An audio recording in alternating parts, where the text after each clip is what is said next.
بسم اللہ الرحمن الرحیم۔ السلام علیکم ورحمۃ اللہ وبرکاتہ۔ خوش آمدید آپ کے اپنے چینل اسلامک سفرنامہ پر، جہاں ہم آپ کو اسلامی تاریخ کے واقعات اور شخصیات کے بارے میں معلومات فراہم کرتے ہیں۔ آج ہم ایک ایسی کہانی پر بات کریں گے جو نہ صرف ایمان کا روشن چراغ ہے، بلکہ انسان کی ثابت قدمی، صبر اور اللہ پر بھروسے کی ایک عظیم مثال بھی ہے۔ یہ ہے اصحاب کہف کی کہانی۔ یہ کہانی سورۃ کہف میں بیان کی گئی ہے اور مسلمانوں کے لیے ایک اہم درس ہے۔ اس میں ہمیں ایک ایسے گروہ کے نوجوانوں کے بارے میں بتایا جاتا ہے جنہوں نے اپنے ایمان کی حفاظت کے لیے نہ صرف دنیا کی مشکلات کا سامنا کیا، بلکہ اللہ کی خاص مدد سے انہوں نے اپنی جان بچائی۔ آج کی اس ویڈیو میں ہم اس کہانی کے تمام پہلو کو تفصیل سے دیکھیں گے کہ یہ نوجوان کس طرح اللہ پر بھروسہ رکھتے ہوئے ایک غار میں پناہ گزین ہوئے، ان کی نیند کی معجزہ کیا تھا، اور آخرکار ان کی قوم کے لیے اس کہانی کا کیا پیغام تھا۔ کہانی کا آغاز ایک ایسے دور سے ہوتا ہے جب مشرکین اور بت پرستی کا غلبہ تھا۔ یہ واقعہ اس وقت کا ہے جب دھیانوس نام کا ایک ظالم بادشاہ اپنی قوم کو بتوں کی عبادت پر مجبور کرتا تھا۔ اس شہر کے لوگ صرف دنیاوی مال و دولت کی طرف اپنی نظریں لگائے ہوئے تھے اور کسی کو بھی اللہ کی طرف رجوع کرنے کی جرت نہیں تھی۔ یہ شہر ایک طرح سے مادی دنیا کی تمام تر آرائشوں میں غرق تھا اور انسان کے دلوں میں اللہ کی جگہ بتوں اور دنیاوی چمک دمک نے لے رکھی تھی۔ ان حالات میں کچھ نوجوان پیدا ہوئے جنہوں نے اللہ کی ہدایت کو قبول کیا اور اس بات کا فیصلہ کیا کہ وہ دنیا کی عارضی چیزوں کی بجائے ایمان کی پختگی کو اپنائیں گے۔ یہ نوجوان وہ تھے جو اپنی قوم کی موجودہ صورتحال سے بہت زیادہ متاثر تھے اور اپنی زندگی میں تبدیلی لانے کا ارادہ رکھتے تھے۔ یہ نوجوان جنہیں قرآن میں اصحاب کہف یعنی غار والے کے طور پر یاد کیا گیا ہے، انہوں نے بتوں کی عبادت سے انکار کر دیا اور اللہ کی رضا کے لیے اپنے ایمان کو مضبوطی سے پکڑ لیا۔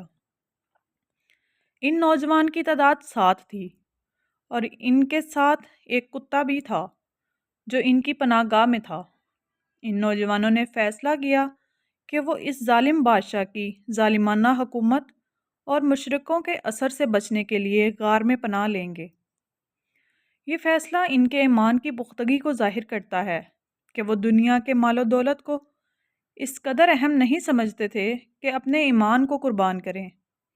ان کا ایمان تھا کہ اللہ کی رضا اور اس کا وعدہ ہی انسان کے لیے سب سے بڑی کامیابی ہے۔ وہ مال و دولت کی دنیا سے بے پرواہ تھے اور اپنی جان کو خطرے میں ڈال کر اللہ کی رضا کے لیے نکلے۔ جب یہ نوجوان غار میں پناہ لینے کے لیے گئے تو اللہ تعالیٰ نے ان کی حفاظت کے لیے ایک معجزہ عطا کیا۔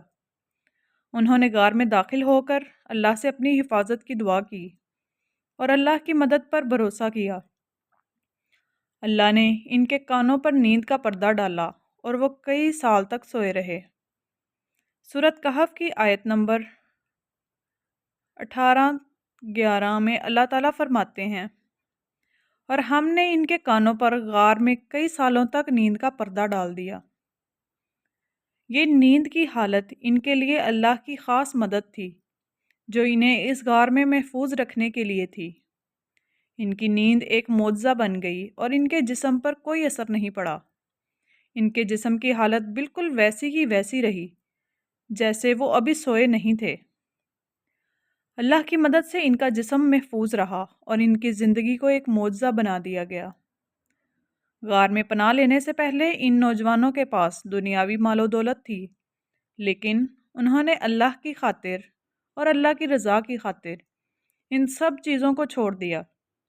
اس بات سے ہمیں یہ سبق ملتا ہے کہ دنیا کی تمام چیزیں عارضی ہیں، اور جب اللہ کی رضا کی بات آتی ہے تو انسان کو مال و دولت سے قطع نظر ایمان پر قائم رہنا چاہیے۔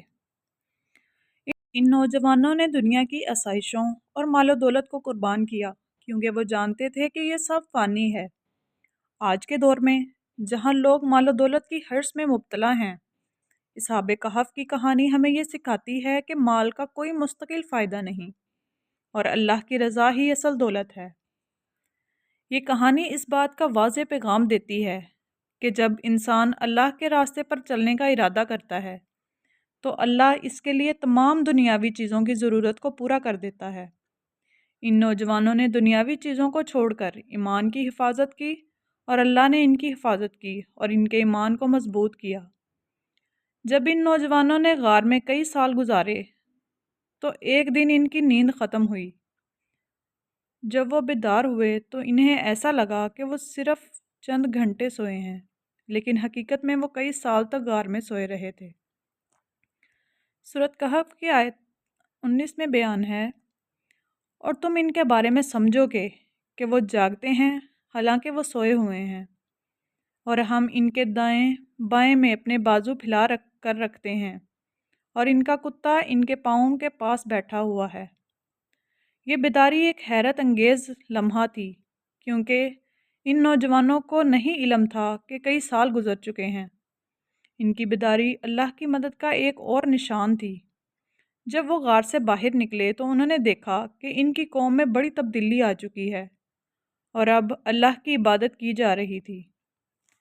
جب اصحاب کہف غار سے باہر نکلے تو اپنے ایک دوست کو بازار میں روٹی خریدنے کے لیے بھیجا، تو وہ نوجوان روٹی خریدنے کے لیے ایک دکاندار کے پاس گیا۔ اس کے پاس جو سکے تھے وہ بہت پرانے تھے اور وقت کے ساتھ ان کی قیمت ختم ہو چکی تھی۔ دکاندار نے ان سکوں کو دیکھ کر انکار کر دیا کیونکہ وہ نئے سکے کے ساتھ کام کر رہا تھا۔ یہ نوجوان جب پرانے سکے دیکھتے ہوئے دکاندار سے بات کرتا ہے تو دکاندار اس پر حیران ہو جاتا ہے اور کہتا ہے کہ یہ سکے اتنے پرانے ہیں کہ اب ان کی کوئی قیمت نہیں رہی۔ ان سکے کی قیمت اور ان کا استعمال وقت کے بدلنے کے ساتھ ختم ہو چکا تھا۔ یہ واقعہ اس بات کی طرف اشارہ کرتا ہے کہ دنیا کا مال ہمیشہ کے لیے نہیں رہتا اور یہ تبدیلیوں سے گزر کر بے فائدہ ہو جاتا ہے۔ اصحاب کہف نے مال و دولت کو اللہ کی رضا کے لیے چھوڑا تھا، اور اب وہ جان گئے کہ جو مال ان کے پاس تھا وہ اب بیکار تھا۔ اصحاب کہف کی کہانی ہمیں یہ سکھاتی ہے کہ ایمان کی پختگی اور اللہ پر بھروسہ ہی انسان سے سب سے بڑی دولت ہے۔ دنیا کے مال و دولت اور اس کی چمک دمک عارضی ہے، اور اللہ کی رضا ہی حقیقت میں کامیابی ہے۔ ان نوجوانوں نے دنیا کی تمام آسائشوں کو چھوڑ دیا کیونکہ وہ جانتے تھے کہ مال ہمیشہ کے لیے نہیں رہتا۔ انسان کو دنیاوی مال میں لگن نہیں رکھنی چاہیے، بلکہ ایمان کی حفاظت پر توجہ دینی چاہیے۔ جب انسان اللہ کی رضا کے لیے قربانیاں دیتا ہے تو اللہ اس کی مدد کرتا ہے۔ اصحاب کہف کی کہانی ہمیں یہ سکھاتی ہے کہ اللہ اپنے بندوں کی حفاظت کرتا ہے، بشرط یہ کہ وہ اس پر بھروسہ رکھیں۔ اسلامک سفر نامہ پر اصحاب کہف کی کہانی پر اس ویڈیو کو دیکھنے کے لیے آپ کا شکریہ۔ ہم امید کرتے ہیں کہ یہ کہانی آپ کے لیے ایمان، صبر اور اللہ کی رہنمائی کی اہمیت کو مزید گہرا کر دے گی۔ اگر آپ کو یہ ویڈیو پسند آئی ہو تو ہمارے چینل کو لائک کریں، شیئر کریں اور سبسکرائب کرنا نہ بھولیں تاکہ آپ مزید ایمان افروز مواد حاصل کر سکیں۔ مزید اسلامی کہانیوں اور حکمت سے بھرپور ویڈیوز کے لیے ہمارے ساتھ جڑے رہیں۔ اگلی ویڈیو تک اللہ آپ کا حافظ۔